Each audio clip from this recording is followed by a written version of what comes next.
Hello, welcome to the Opinionistics. I'm your host, John Mailone. In this episode, no co-host, cause reasons, as always. Introducing from Texas, Richard Amodo. Hello, everybody. Hello there. hmm So, what is it you do for a living? Well, at this time, I'm a author, and I wrote a book, "Who's in Charge of My Mind?" And the reason that I wrote that book because I used to have a lot of problems with my mind because I was not running it; it was running me. Huh. All right then. Yeah, And what? like Sorry, I was going to ask you, go ahead. what got you into that?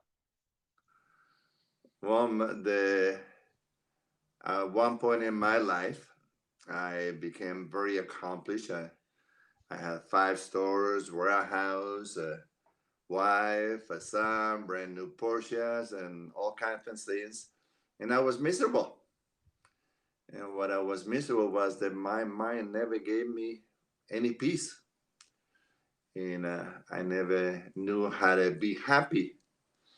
And I thought being that I grew up from a very poor environment when I started my life, and now I was rich and I was still miserable, I was lost.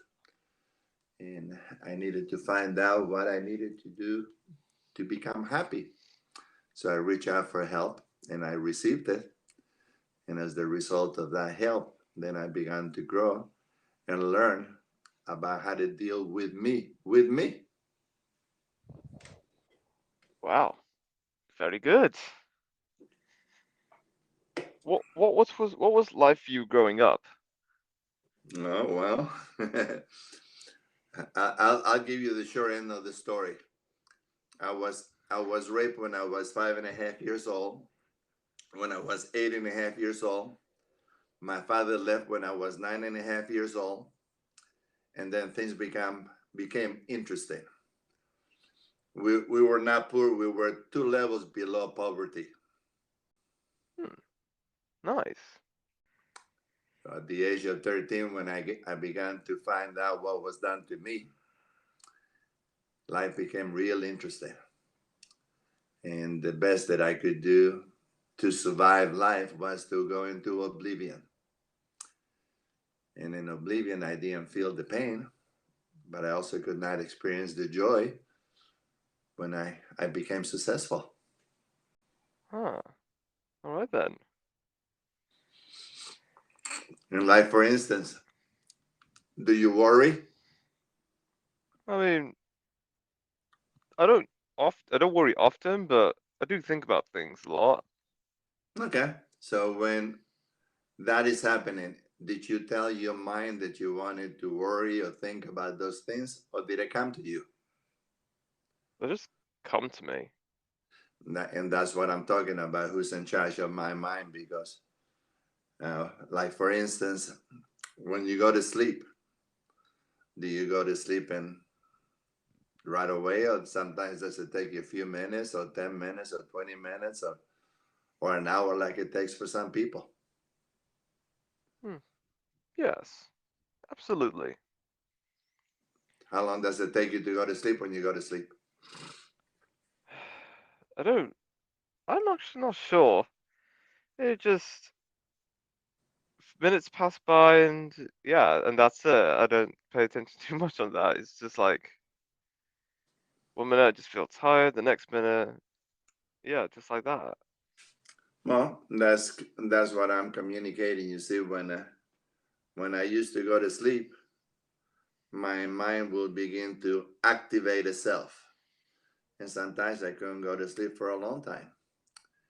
And what I found out once I cleaned out the secrets from my life and the the the mind that was controlling me, that wasn't my mind, I began to be able to go to sleep. And just to give you an idea of what I'm talking about, one time I was communicating with a friend of mine that I usually go to sleep in 3 minutes, And my ex-wife yelled out, and she normally doesn't cuss.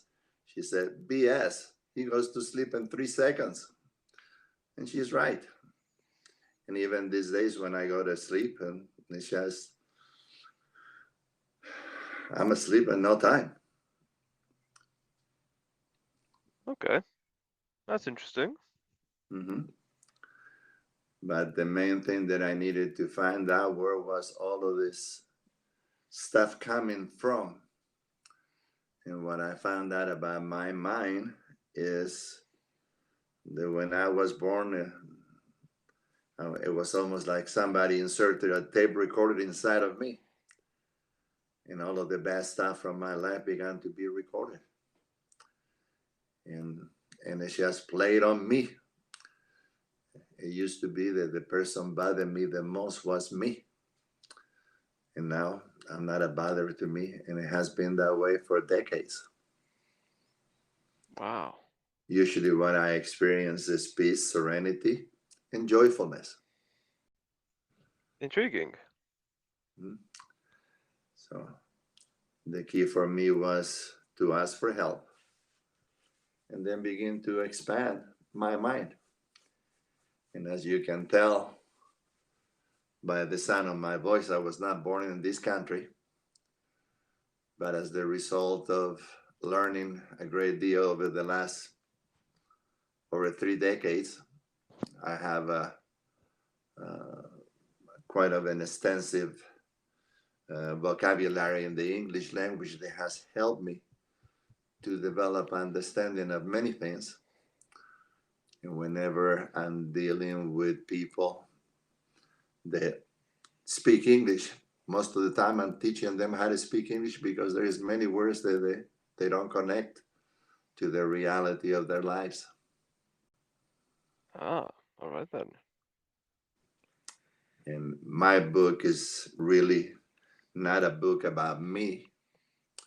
It is a book about the development and the actions that I needed to take to develop happiness. So if I was to say what is my book for, it is to develop happiness. I like that. So where would you see yourself 20 years from now? Well, I can look ahead that far because even though I sound like a young man, I am not. This past month, I became 3/4 of a century old. And but regardless of what age one is, there is one thing that I have learned many years ago. And what I learned many years ago is that growing old is mandatory, but growing up is optional.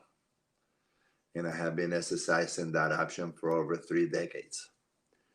Actually, last month I got to a great milestone, and the milestone is that now I have been more than 50% of my life happy rather than miserable how I used to be. All right then. Would you want to speak all languages or talk to animals? Repeat that, please. Would you rather speak all languages or talk to animals?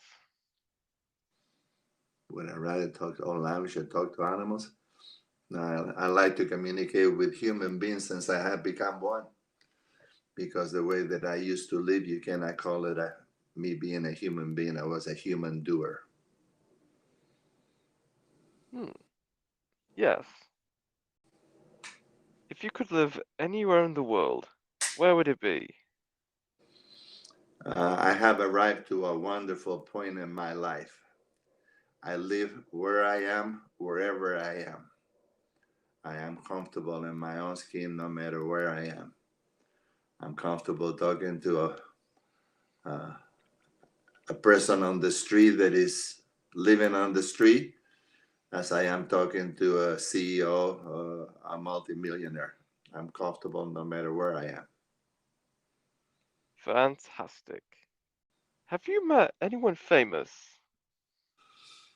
Have I made anyone famous? No, but I have learned a great deal from many famous people through their writings. Ah, nice. Some of the people that I have followed have been Dr. Wayne Dyer, the Dr. Scott Peck, Dr. Vincent Peale, and Father John Doe, and Dr. Joseph Murphy, and that's just a few. I will tell you that I am no longer me. I'm I'm 200 people that live inside of me, and any of them is better than the person that I used to be. And I enjoy being all of those people because when I am all of those people, I'm a man of love. So if you were to ask me what is the main thing that I have developed over the last decades, it is the ability to love and understand. Fabulous. Have you ever imagined the entire world is a big, massive garden? I usually enjoy the garden that is in front of me because you see, for the first 37 years of my life, wherever I wasn't there because I was always thinking about the future or the past, what I didn't have, what I wanted to have, and I was never where I was. So these days, I enjoy the beauty that is in front of me, regardless of the beauty that it is in front of me. All right then. And one of the things that I learned, I saw a movie and it really told my story. And I really loved it when I heard it because it was really the essence of what I had become. And what it was said was this: my life is not my happiness. My happiness is my life. Nice. I like it. Yes. Very good. Who was the last person you've talked to? When today, Yeah. mm, the last person that I spoke to was Jay, and he happens to be a protege of mine that has become a, a man of great wisdom. And even though he's only 32 years old, he's uh, he's he's a man like very few men are because he's so developed. And I tell him that he's a very blessed man because he's got three fathers. He's got his real father, he's got me, and he's got God. So he's very blessed.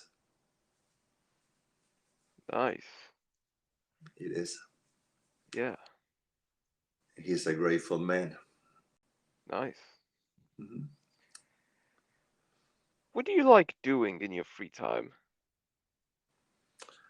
I'm so blessed. I get to do whatever I want. Like, for instance, today, what did I do? Well, I spoke to a few people and helped them with their difficulties. I helped my sister take care of something in her furniture store because I retired from the furniture business also. And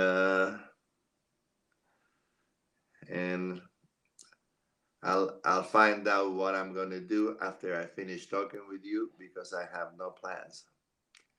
The only thing that I do these days is just be at peace and determine which way to go. And Uh, there is one thing that I learned many years ago. Somebody was saying that he used to get bored a lot, And I looked at my life and I heard that. And yes, I used to get bored a lot. I was bored all the time. And in this particular case, when he asked this person, the way that he replied, it changed my life. Because what he said to this man was this: the only people that get bored are boring people. I have not been a boring person for more than 2 or 3 seconds in over 36 years. Wow. Fascinating. If I don't like what I'm doing, I go do something else. If I don't like who I'm with, they're in my house, they live. If I'm in their house, I live. Nice. Yeah, I used to think that I was a very independent person, and everything dominated me. The the traffic on the streets, the teller at the bank, the cashier at anywhere, everything was bothering him. I used to think that I was an independent person. And then I realized that being independent is when nothing is controlling my emotions. And the emotions that I normally have within me is peace, serenity, and love. Yeah, absolutely. What is the one thing you can't live without? There is only one thing that I will say I could not live without, and it is impossible for me to live without, and that's God. Because I'm who I am by the grace of God, by the ability that God has provided me to overcome all of the difficulties. And one of the greatest miracles that I experienced in my life, 24 hours a day, every second of the day, I've been given the power to make a heaven out of hell or a hell out of heaven. I'm usually in heaven. Okay then. What's your favorite type of day? My favorite type of day? Mm-hmm. Mm, these days, what I would say I desire the most, and I don't feel bad about it. I I know intellectually that I don't like it, but I don't allow it to take my emotions. And right now, I would like to have a, a partnership with a woman and getting along with her. At this particular time, I have friends, but I don't have a partnership with a woman like I used to have. Yes. What's your favorite season? My favorite one? Season. Well, I prefer any type of weather that is over 75 degrees. If it's 75 degrees, I like it. If it's less than 75, I manage. The weather doesn't determine my emotions anymore. It used to, but it no longer does. Nice. Being that I'm not God, I don't try to control the weather. I just go along with it. Absolutely. Hmm. What kind of music do you often listen to? The music that I love the most is the Beatles. That's one of the one of the music that I like the most. But I've been known to listen to almost anything except country music and concertos. Sweet. One of my favorite singers these days is Jewel. If you could travel back in time, what decade would you want to live in? The only way that I will want to be a younger man again is if I can have what I have today. But if I need to go back to redo everything all over again, I'm not interested. Fair enough. I will tell you that for over 37 years, the only thing that I have known about this year is that this year is great and the next one is better. And it has been that way for over 37 years. Hmm, interesting. What was the strangest dream you've ever had? Mm. Well, strangest. I'll tell you one that is engraved in my memory. And it was when I was around 16, 17 years old. And my only means of transportation was a bike. And at that time, I was still a virgin. So I had a lot of ideas, but no adventures yet. And in this particular dream, I was riding my bicycle, and there was a girl being attacked by four men. And I ran over pedaling with my bike, and I put her on my bike, and I take off with her.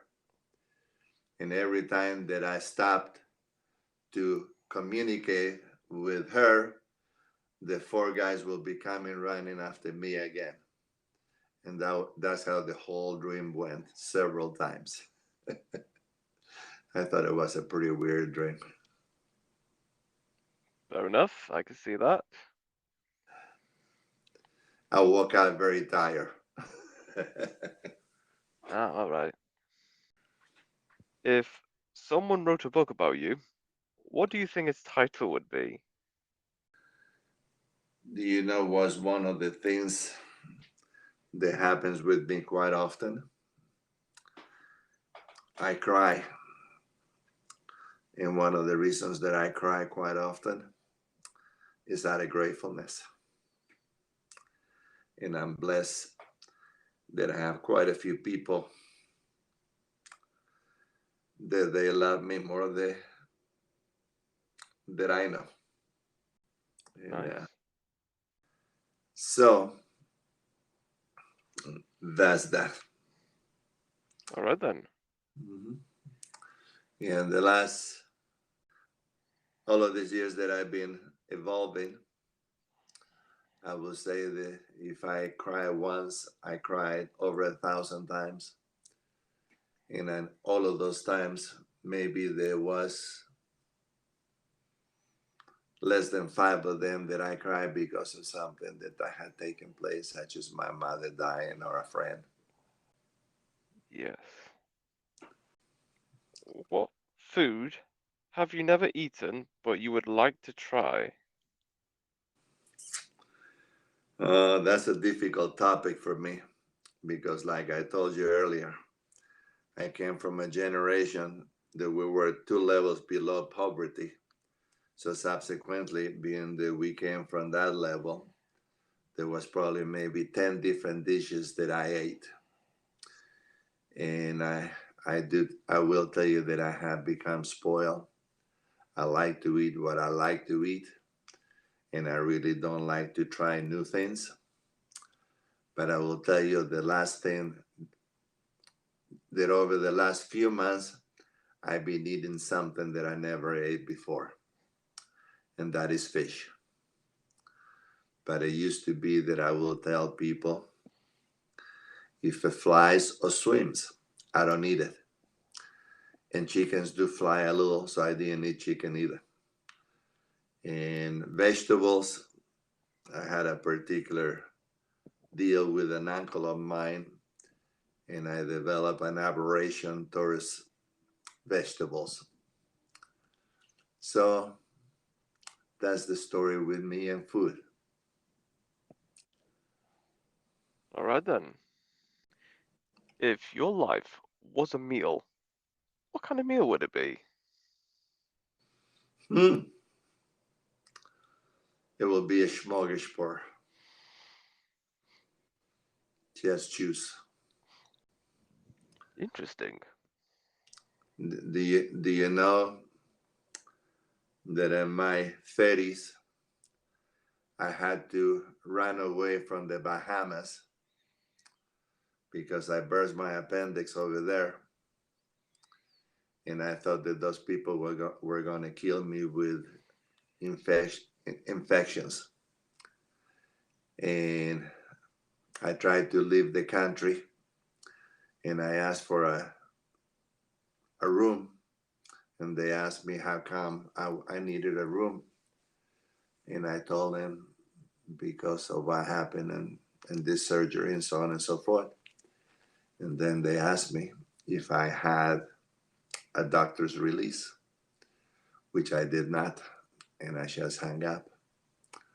So the way that I escaped the Bahamas and got to Florida was I walked into the ship with my girlfriend, swinging a tennis racket and acting like if I owned the ship, and got there. And what I remember the most about that ship is that they had a smorgasbord of all things, and I had not eaten anything hardly at all for over a week. And I started stopping myself with many different things. And one of the things that I like the most is cheese. But that's how I escaped from the Bahamas. As soon as I got to Florida, I checked myself into the hospital for them to check me out because I had dreamt before I left that all of the members of my body were falling off my arms, my legs, and I woke up in total terror. And that's when I said, I gotta leave this freaking place. Just to give you an idea of what I'm talking about, they put me in a semi uh, semi private room. There were only about 14 people, and the I had the intravenous in my arm, and it fell off my arm, and the nurse went over, picked it up from the dirty floor, wiped it off in her apron, and stuck it back in my arm. So I didn't feel too secure about the cleanliness of that place. Hmm. All right then. And that was not even the worst thing that happened. Okay. And that is all we have for this episode. It's great having you on, Richard. Talking about your works and your Excuse me. life. It's been great. Well, I appreciate having a conversation with you also. Yes, me too. And thank you very much for the opportunity to share with you. Yes. And until next time, stay opinionated.